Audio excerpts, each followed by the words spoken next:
আসসালামু আলাইকুম। কেমন আছেন সবাই? রিমঝিম লাইফস্টাইলে আপনাদের স্বাগতম।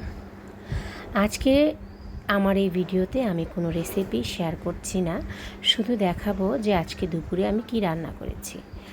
তো এখানে মুরগির মাংসের জন্য একটু গ্রেভি তৈরি করে নিয়েছি। আমি কখনোই মুরগির ঝাল মাংসতে টক দই দেইনি, এই প্রথম আমি একটু টক দই দিয়ে মুরগিটা রান্না করছি।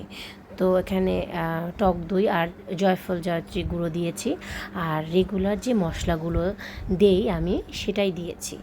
গ্রেভিটা একটু কষে তেলটা উপরে চলে আসলে আমি মুরগিগুলো ছেড়ে দিয়েছি এবং মুরগির মাংসটাও ভালো মতো কষিয়ে নিচ্ছি এবং এখানে একটু পানি অ্যাড করে নিচ্ছি ঝোলের জন্য।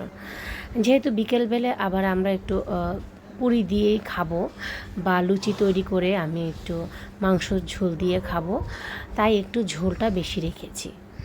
তো এদিকে আমার মাংসের রান্নাটা প্রায় হয়ে এসেছে, এবং হয়ে আসার আগ দিয়ে আমি একটু চিনি আর গরম মশলার গুঁড়ো দিয়ে দিচ্ছি।